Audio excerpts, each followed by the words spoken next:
Esse corte aqui é uma parte de um podcast que eu faço exclusivamente para os meus alunos do Start Milionário. E lá a gente acaba falando somente para as pessoas de nível intermediário e avançado nos investimentos. Se você quer dar o teu primeiro passo no mercado financeiro, eu tenho um treinamento que é o meu primeiro investimento e você encontra o link aqui embaixo desse vídeo. Vem comigo porque é só o começo dessa jornada.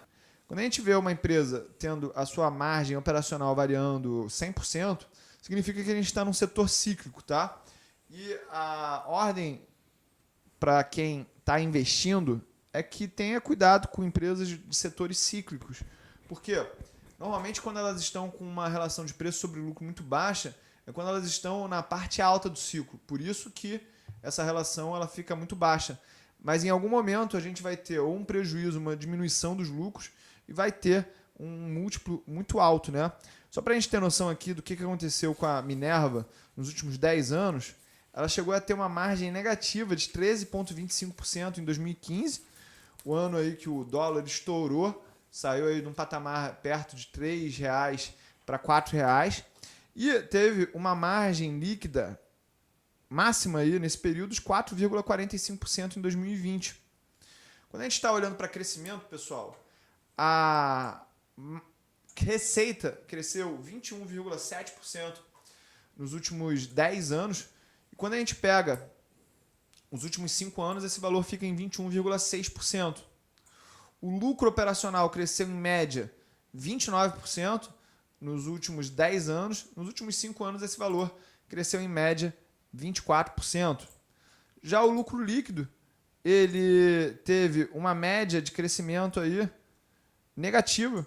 O lucro líquido terminou em 562 milhões de reais nesse último ano, mas ele já chegou a ser, num valor máximo aqui, 826 milhões de reais. Já tiveram prejuízo? Já. Ou seja, você tem que olhar aqui para a geração de caixa dessa empresa, tem que olhar para o lucro operacional dela, porque a estrutura de capital talvez seja muito desajustada. Ou seja, precisa ter uma emissão de ações nessa empresa para ela reequilibrar essa estrutura e ela começar a pagar menos juros, ter menos dívidas em dólar, que apesar da receita ser em dólar, isso acaba gerando esses prejuízos astronômicos aí quando o dólar está indo contra o real. E só para a gente ter noção, esse lucro ele poderia ser maior. Ele poderia ser na ordem de 300 milhões de reais maior, porque a depreciação nos últimos 2 anos foi na ordem de 310 milhões de reais. Então a empresa ela gera muito caixa na parte do EBIT aqui, mas ela entrega muito na questão financeira, tá? E se a gente for pegar aqui, desde que a empresa abriu capital, ela está dando um prejuízo de 45% no acionista. Isso, a empresa abriu capital em 2007, o Tesouro Selic deu mais que ela. Isso aí não era muito difícil. E uma pergunta que eu acho que surge é, se os controladores, que são a família Minerva e uma empresa lá da Arábia, já têm o controle da empresa, por que eles iam querer fazer a OPA, fechar o capital da empresa? Qual você acha que seria a armadilha que tem nisso para o investidor?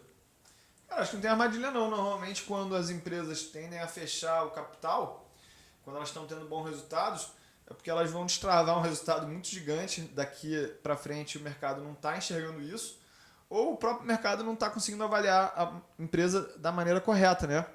A gente sabe que dentro do setor de frigoríficos, pessoal, a gente pode fazer uma linha de cosméticos, a gente pode ter uma linha de detergentes, porque a gordura do boi ela pode ser usada para esses outros fins. Então, cada uma dessas unidades ela tem um valor muito diferenciado. A JBS consegue, de alguma forma, explorar isso. E eles têm um plano de abrir o capital da unidade americana em breve nos Estados Unidos. Isso vai destravar muito valor.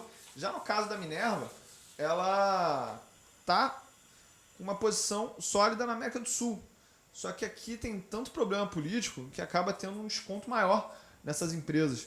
Então, eu acredito que eles vão destravar através de resultado mesmo, ou fazer essa adequação da estrutura de capital já com a empresa fechada, entendeu?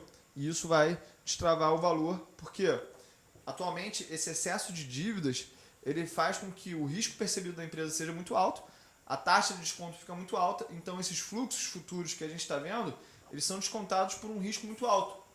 Isso quer dizer que é um mau negócio? Não.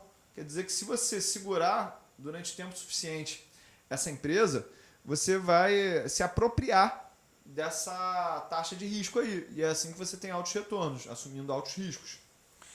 Pegando um panorama global de novo, a JBS é a maior do mundo, né? Ela tem 3,5 bilhões de cabeças de gado. Ela perde, quer dizer, quem vem depois dela é a Tyson Foods, que é americana, Purdue Foods, e depois vem algumas chinesas, tem até empresa árabe no meio.